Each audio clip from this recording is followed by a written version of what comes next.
Hello and welcome. My mother told me she flew with me as a baby from Perth to Esperance in early 1945. That would have been in an Airlines WA 8-passenger DH-89 Rapide. She told the pilot that she needed to go to the toilet. "No problem," he said, pointing to the potty. Just as well it was a night flight.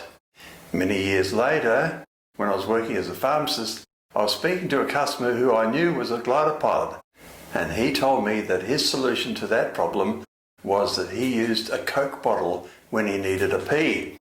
I recommended Uridomes, which are like condoms attached to a litre bag. "Great, I'll buy some," he said. Weeks later, I saw him and asked how it went. "A disaster," he said. "It worked fine as I flew along at 10,000 feet. But when I descended rapidly as air pressure increased, the bag burst." It must have been apparent to early aviators that access to a toilet of some sort was essential for creature comfort, even more so as aircraft endurance increased. The earliest example of an aircraft fitted with a toilet was the unusual multi-winged Caproni CA-60 in 1921, followed by the Handley Page HP-42 in 1928. In 1934, the British Supermarine Stranraer flying boat was fitted with a toilet that was open to the air. When the lid was lifted in flight, airflow produced a whistling noise that led to the aircraft being nicknamed the Whistling Shithouse.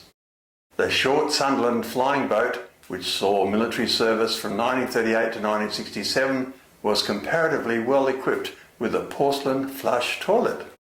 During World War II, large bomber aircraft such as the American Boeing B-17 Flying Fortress and the British Avro Lancaster were fitted with chemical toilets, basically a bucket with a seat and cover.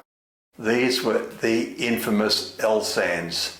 They often overflowed and were difficult to use. Can you imagine? The intense cold of high altitude required crews to wear many layers of heavy clothing, and that was awkward. Awkward too when the pilot made violent evasive action with little warning. They were unpopular with bomber crews who would avoid using them if at all possible. During World War II, smaller aircraft such as fighters, were fitted with devices known as relief tubes, a hose that led to the outside. Some devices are still sometimes fitted to modern military aircraft and small private aircraft, although they are difficult for women to use. Toilets provided aboard aircraft vary considerably from airline to airline and aircraft to aircraft.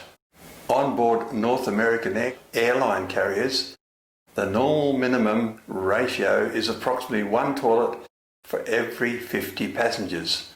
Smaller commuter aircraft designed for short-haul flights are often not equipped with toilets, and wash basins are replaced with disinfectant hand wipes. Toilets on modern aircraft are very expensive. Since 1975, modern toilets no longer use the chemical blue water flush, but use vacuum flush. This eliminates the corrosive spill into an aircraft's recesses, are less odour-inducing, and save the weight of the water needed. Certainly, in the past, dumping of waste has happened. At crash scenes, first responders must take into account hazardous waste from ruptured tanks. So why are there still ashtrays in toilets if smoking has been banned since the year 2000? A cafe attendant said that they catch a smoker in the toilets every few months. If they didn't have a place to stub out the cigarette, then they usually use the waste bin. Varig Flight 820 and Air Canada Flight burnt and crashed due to passengers smoking in toilets, leading to fires. There is another illicit activity that may take place in the privacy of the toilet, namely passengers signing up to the Mile High Club. Membership of this exclusive club began in 1916 with pilot Lawrence Sperry and student Cynthia Polk, who were in a Curtiss flying boat equipped with autopilot. That autopilot was knocked out and disengaged. The plane crashed into Great South Bay. A gallant Sperry explained that the force of the crash had stripped both of them of their clothing, but that didn't stop a sceptical New York tabloid from running the famous headline, "Aerial petting ends in wetting." No less a person as Richard Branson, when 19, is alleged to have joined this club on a Laker Airways flight. Each aircraft equipped with a bathroom or lavatory needs to discharge its waste somehow. After an inbound aircraft arrives, it is the duty of the lav agent to flush the lavatory system using a truck with a tank known as a honey wagon.